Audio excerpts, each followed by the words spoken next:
आज की कहानी एक छोटे से गांव नवराजपुर की है, जहां दो भाई रहते थे, वीरेन और करण। वीरेन बड़ा था और करण छोटा।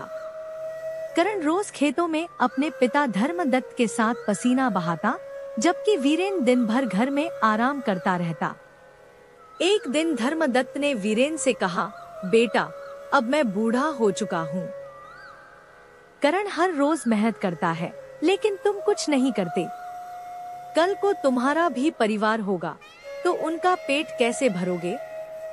वीरेन बोला, पिताजी, अगर भाग्य में धन लिखा होगा, तो वो किसी भी रास्ते से आ जाएगा।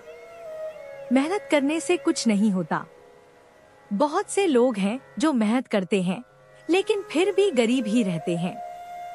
पिता बोले, तुम्हारी ये सोच ठीक नहीं। गांव में कोई भी मेहनती लड़की तुम्हारे साथ शादी नहीं करना चाहेगी। वीरेन ने जवाब दिया, मैं आपकी तरह 2 बीघा जमीन में हल नहीं चलाना चाहता। मैं कुछ बड़ा करना चाहता हूँ। और जिस दिन भाग्य का दरवाजा खुलेगा, सब खुद ब खुद बदल जाएगा। धर्मदत्त चुपचाप खेत में चले गए। करण ने कहा, पिताजी, फिर से भैया से वही बात की क्या? मैं समझता हूँ आपकी चिंता को, लेकिन सब ठीक होगा। अगले दिन गांव के मुखिया हरिनाथ घर आ पहुँचे। धर्मदत्त आश्चर्य में पड़ गए। मुखिया बोले, तुम जानते हो कि मेरी एक ही बेटी है, संध्या, और अब वह विवाह योग्य हो गई है। मैं चाहता हूँ कि उसकी शादी तुम्हारे बेटे वीरेन से हो। धर्मदत्त ने कहा, लेकिन वीरेन तो कोई काम नहीं करता। मुखिया बोले, मेरे पास जो कुछ भी है, सब मेरी बेटी और दामाद का ही होगा। कुछ समय बाद संध्या और वीरेन की शादी हो गई। मुखिया ने अपनी सारी संपत्ति उनके नाम कर दी और तीर्थ यात्रा पर निकल गए। वीरेन गर्व से बोला, देखा पिताजी, मैंने कुछ नहीं किया, फिर भी सब मिल गया। यही है भाग्य का खेल। पिता ने समझाया, बेटा, जो मेहनत नहीं करता, वह चाहे कितना भी भाग्यशाली हो, एक दिन सब कुछ गवा देता है। वीरेन हंसते हुए चला गया। समय बीता।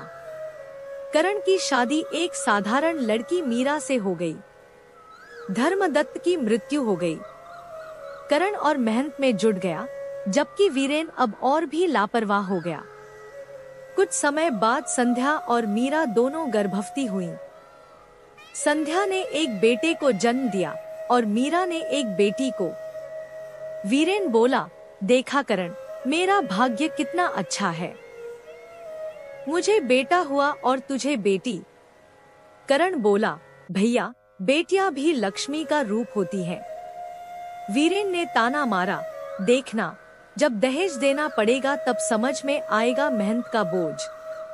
करण ने आत्मविश्वास से जवाब दिया, मुझे अपनी मेहनत पर भरोसा है।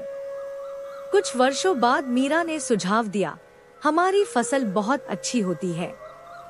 गांव में मत बेचो, राज्य में बेचो, ज्यादा लाभ मिलेगा। करण ने ऐसा ही किया। राज्य में फसल के अच्छे दाम मिले।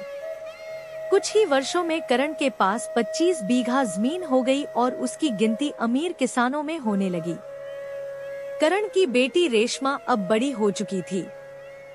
उसे जड़ी बूटियों का ज्ञान था।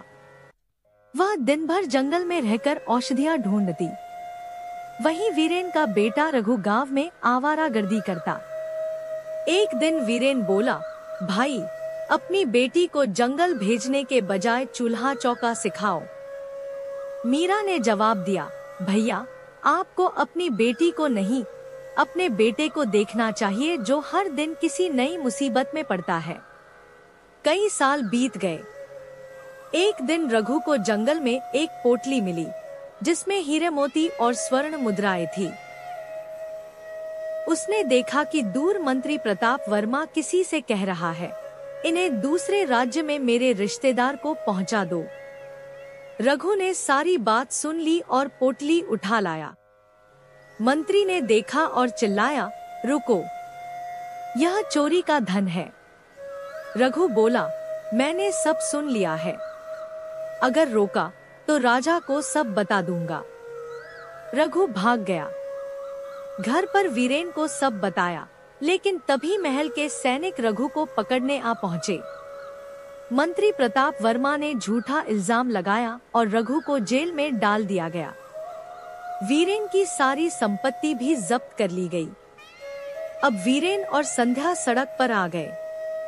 वीरेन रोते हुए करण के पास आया और बोला, भाई अब समझ आया। अगर मेहनत करता और बेटे को भी सिखाता तो आज ये दिन नहीं देखता। करण बोला, अब चिंता मत करो भैया, मैं रेशमा के साथ राजा से बात करने जाऊंगा। अगले दिन करण और रेशमा महल पहुंचे। तभी राजा की बेटी की तबीयत बिगड़ गई थी। रेशमा ने आग्रह किया, मैं जड़ी बूटियों से इलाज कर सकती हूँ। राजा ने संदेह के साथ अनुमति दी। रेशमा ने उपचार किया और राजा की बेटी कुछ ही देर में ठीक हो गई। राजा चकित रह गया, बोला, मांगो, क्या मांगती हो? रेशमा बोली, राजन, जिन पर चोरी का झूठा इल्जाम लगा है वह मेरे भाई हैं। असली चोर मंत्री प्रताप है। राजा ने प्रताप वर्मा से सख्ती से पूछताछ की और उसने अपना जुर्म कबूल कर लिया। मंत्री को जेल भेजा गया। रघु रिहा हो गया। राजा ने करण और रेशमा को सम्मानित किया, इनाम दिया। घर लौटते वक्त वीरेन बोला, भाई अब पूरी तरह समझ में आ गया है। पिताजी सही कहते थे, भाग्य का दरवाजा कर्मों की चाबी से ही खुलता है।